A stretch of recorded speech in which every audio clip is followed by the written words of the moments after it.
Bismillah. Tom suivit du regard la frêle silhouette au port Aliti, légère et aérienne, dans un ample pantalon blanc qui bruissait à chaque pas. Sans maquillage, en chaussures plates et les cheveux ramassés dans un foulard de soie rose, elle était encore plus désirable que lors de leur précédente rencontre. Les rondeurs de la maternité l'embellissaient, mais l'enfant qu'elle portait n'était pas de lui, et elle allait en épouser un autre. Allons, Sylvie, concentre-toi. Oublie Tom McFarlane, ou du moins essaie. Lui n'a aucun mal à t'oublier. Il ne ressentait rien pour elle, rien du tout. Aurait-elle eu quelques doutes à ce sujet que sa froideur?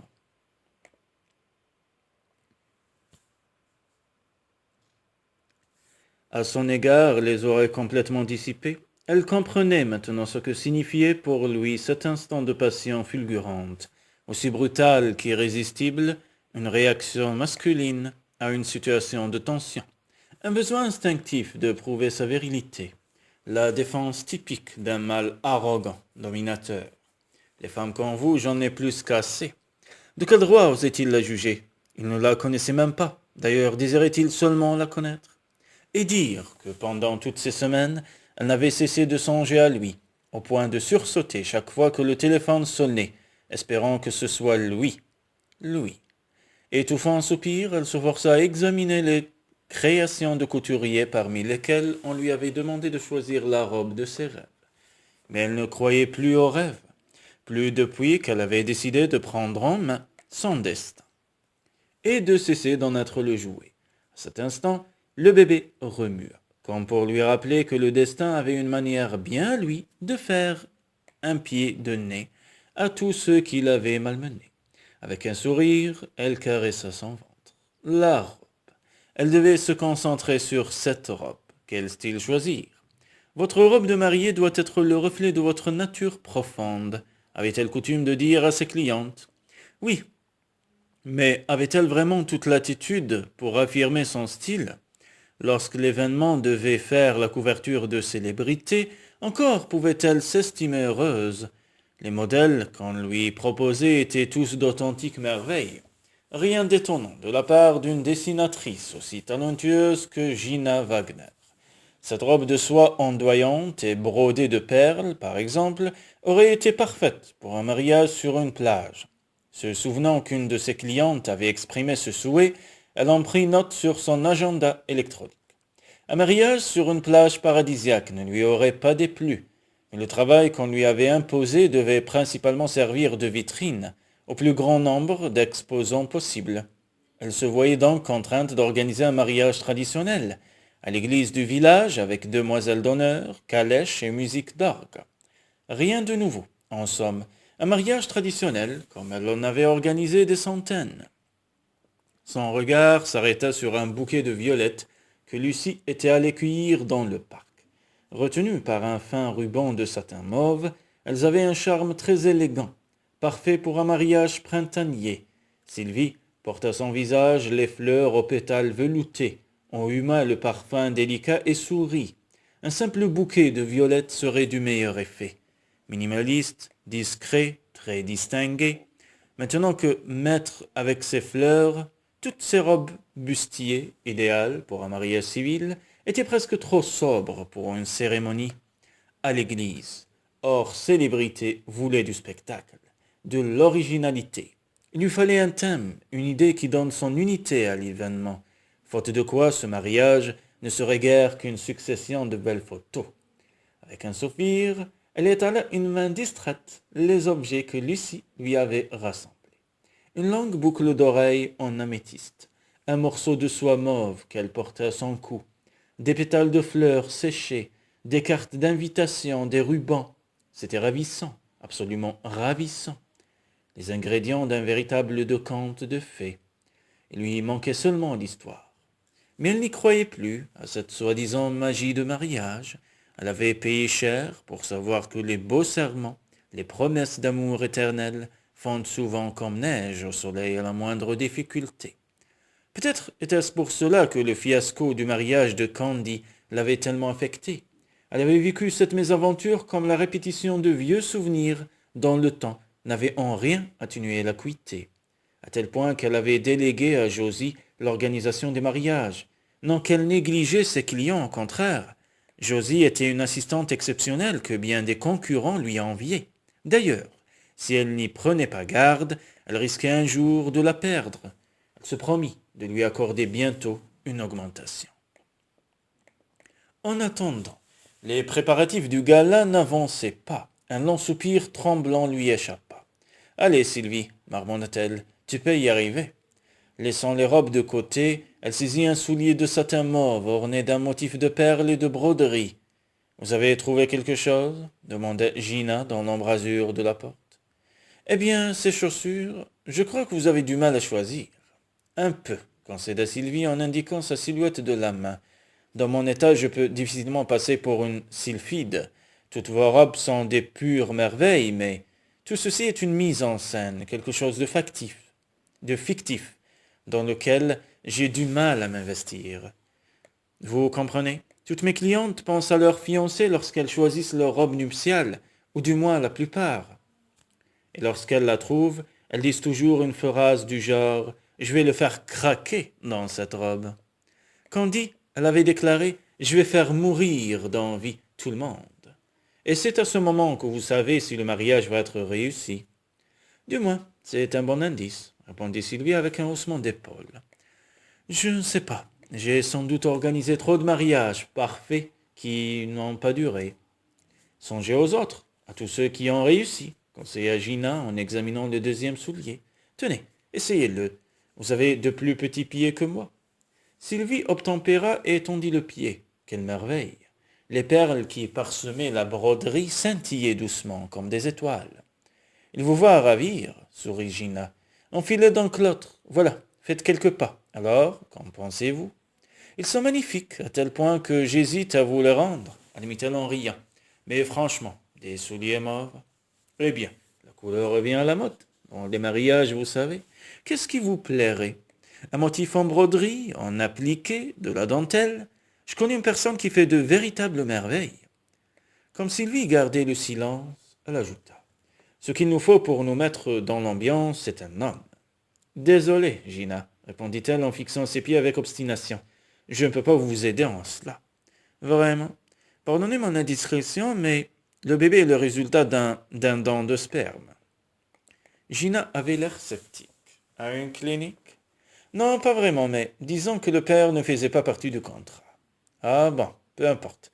Je ne parlais pas forcément de l'homme de votre vie, » expliqua-t-elle en mimant les guillemets.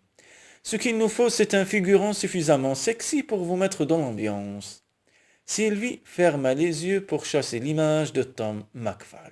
« Je crains que ce ne soit pas possible. »« Vraiment. Mais pourtant dehors, je vois une quantité de jeunes gens tout à fait séduisants. Je vais demander à l'un d'eux de nous rejoindre, voulez-vous » Un tout soutement attira leur attention. « Oh, bonjour Marc, que faites-vous ici ?» Sans attendre sa réponse, Gina se tourna vers Sylvie, l'œil pétillant. « Sylvie, connaissez-vous Marc Hilliard? C'est un architecte très sexy. Marc, je vous présente Sylvie Smith. Ne vous fiez pas à ce que Gina vous raconte, je suis marié et père de 3 adorables petites filles. Par conséquent, ne comptez pas sur moi pour le projet que vous avez en tête, quel qu'il soit. » « Je suis tout à fait sur votre longueur d'onde, » assura Sylvie d'une voix rapide. En revanche, vous pourriez demander à Tom McFarlane que voici. Son agenda sous le bras, il entreprit de faire un tour du petit salon. Gina, quant à elle, s'avança vers Tom, la main tendue. « Tom, Gina Wagner, appelez-moi Gina. » Puis reculant d'un pas, elle le parcourut d'un regard appréciateur. « Oui, vous êtes parfait. »« Vous croyez ?» dit celui-ci avec un sourire surpris, naturel. Le sourire d'un homme qui rencontre une femme séduisante. Un sourire qu'il n'avait jamais eu pour elle, songea Sylvie. Une main sur le front, elle poussa un profond soupir. Tom tourna le regard vers elle et aussitôt le sourire disparut. « Absolument parfait, renchérit Gina. Vous n'êtes pas marié, au moins. »« Demandez donc à mademoiselle Smith, laissa-t-il tomber d'une voix coupante. « Ah, vous vous connaissez. Formidable. Tom, seriez-vous d'accord pour nous aider? Sylvie aurait besoin d'un homme de rêve. » Non, prononça la jeune femme sans pouvoir décoller sa langue de son palais. Cela dépend de quel rêve s'agit-il? Eh bien, il vous faut tout simplement lui tenir le bras en ayant l'air sexy, expliqua-t-elle avec un sourire encourageant. Voilà, comme ceci. Mais je n'ai pas bougé. C'est inutile, vous êtes parfait au naturel, fit-elle, riant de son trait d'esprit. Bien, Sylvie, à vous de faire marcher votre imagination. Gina, je pense honnêtement que... Je ne veux pas que vous pensiez, ce sont les sentiments qui m'intéressent. Gina lui prit les épaules et la fit pivoter face à Tom. Imaginez-le en costume, queue de pie, de couleur grise, avec une ceinture mauve et des violettes à la boutonnière. Tom émit un petit bruit comme pour dire « Autant rêver !» Il vous attend devant l'hôtel et... Quel hôtel? Où ça? L'interrompit-il. Vous avez raison, Tom, une église de village, Sylvie. Celle-ci ouvrit la bouche pour répondre, mais Gina ne la regardait déjà plus. Quoi d'autre? Mais ne vous inquiétez pas de cela, Tom. Sylvie et moi nous occupons de tout. Il lança un regard interrogateur à Sylvie, qui lui répondit d'un haussement d'épaules résigné. Bien, les portes de l'église sont décorées de guirlandes, de bruyères et de fleurs. Les demoiselles d'honneur vous attendent. Au fait, voulez-vous faire appel à des adultes uniquement? Non, une adulte seulement. Elle aurait besoin de Josie dans cette entreprise. Bien sûr, il faudrait la convaincre d'abandonner ses Doc Martens, mais au moins, avec ses cheveux violets, elle serait dans le temps. Une adulte et 5 enfants, 4 filles et un garçon, ce sont mes filleuls. Gina hocha la tête. D'accord, bon, imaginez la scène, musique d'orgue, votre père vous tient le bras. Non. Gina et Tom levèrent vers elle un regard surpris par la violence de cette exclamation. Non, reprit-elle d'une voix plus douce. Je préfère être seule, je vais sur mes 30 ans, je n'ai pas besoin d'être livrée à mon époux, poursuivit-elle comme il la dévisageait interloqué. Ah, quand vous voudrez, c'est votre mariage après tout. Donc, vous avancez dans l'allée comme ceci, poursuivit-elle en lui fourrant le bouquet de violettes dans les mains. Les orgues grandent, tout le monde se lève à votre entrée. Allez-y, marchez, marchez, dit-elle en la poussant vers Tom. Toute l'assemblée ne regarde que vous. On soupire, on verse quelques larmes, mais vous voyez, n'entendez personne d'autre que lui. Sylvie rencontra le regard de Tom et rougit. Pourquoi était-il resté? Il n'était pourtant pas obligé. Alors, qu'y prouvez-vous? Sylvie, murmura-t-elle, de la nervosité, des frissons? Entendez-vous le bruissement de votre robe? Dites-moi, quels sont vos sentiments?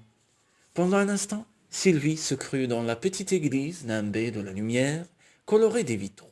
Sentit la caresse de sa robe, du voile de dentelle que lui avait légué sa grand-mère. Elle voyait aussi Tom McFarlane, qui l'attendait devant l'autel et la regardait comme si rien au monde n'était plus précieux. Elle en aurait presque frissonné. Alors le faites-vous craquer? Le regard de Tom glissa vers son ventre rond. Un habit de pénitence ferait tout aussi bien l'affaire, lâcha-t-il avant de tourner le talon. Marc, en avez-vous terminé avec cette pièce? Et sans attendre sa réponse, il quitta la pièce. Marc, un sourire ironique aux lèvres, salua les 2 femmes d'un léger signe de tête et partit à sa suite. Mais enfin, quelle mouche l'a piqué, articula Gina interloquée. Sylvie, les genoux faibles, dut s'appuyer sur une table. Vous auriez été avisé de nous demander où nous nous en étions rencontrés. Eh bien, l'encouragea Gina comme elle n'en disait pas plus, où vous êtes-vous rencontrés? Je suis une amie d'école de son ex-fiancé. C'est moi qui avais organisé son mariage et pourtant essayé de vous prévenir. Mais j'étais trop occupé à parler, c'est mon gros défaut. Donc, que s'est-il passé? Vous avez réservé la mauvaise église, le chapiteau s'est écroulé, vous avez empoisonné les invités. Pire que tout cela, la mariée a changé d'avis 3 jours avant la cérémonie. Non, elle était folle. Au contraire, elle a retrouvé la raison à temps. Candidat Harcourt, ce nom ne vous dit rien? Gina secoua négativement la tête. Vous ne lisez donc jamais la presse people? Jamais. Est-ce un tort? Non, bien sûr. Mais en l'occurrence, cela ne vous aurait pas desservi.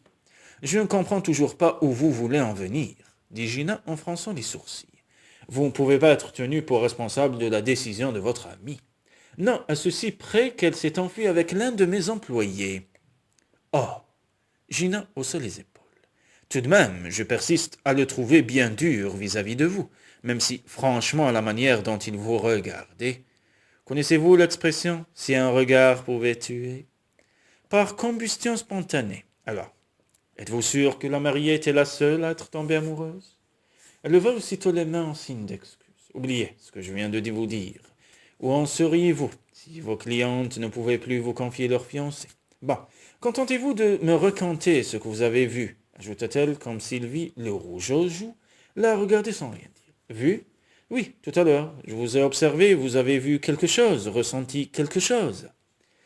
Oui, elle s'était revue à 19 ans, dans la robe nuptiale de son arrière-grand-mère, nimbée d'un voile de dentelle qui lui tombait aux pieds. À l'hôtel, un homme l'attendait. Non, pas Jérémie, mais Tom McFarlane. Sylvie? Oui, vous avez raison. Je me rappelais quelque chose, une robe. Concentre-toi sur la robe. Pensez-vous vraiment pouvoir créer quelque chose en une semaine à peine? Normalement, c'est un travail de plusieurs mois. C'est une gageure, j'en conviens, mais j'aime les défis. Et tout le monde est sur le pied de guerre pour réaliser tout ce que vous désirez.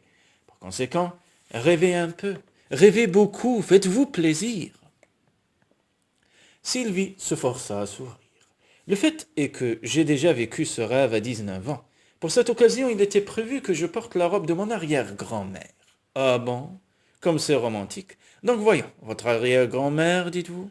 Cela nous amène aux années 20, n'est-ce pas? Une robe à taille basse, avec de la dentelle, comme ceci.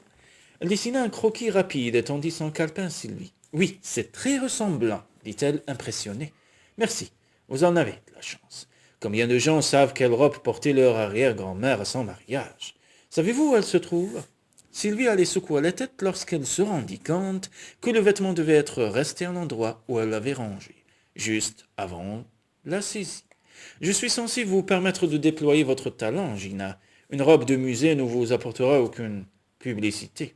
Ce n'est pas de moi qu'il est en question, mais de vous, de votre rêve. Même si, sauf à supposer qu'elle ait été mise à l'abri, votre robe risque d'avoir été mangée par les mythes, et j'en ai par le temps. De plus, pardonnez-moi, mais je ne pense pas que votre aïeul était, comment dit-on déjà, dans votre état le jour de son mariage.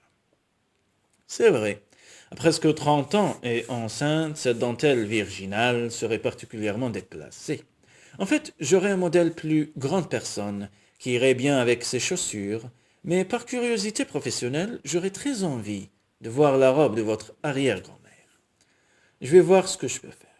Parfait. En attendant, j'aurais besoin de prendre quelques mesures. Levez les bras à l'horizontale, s'il vous plaît.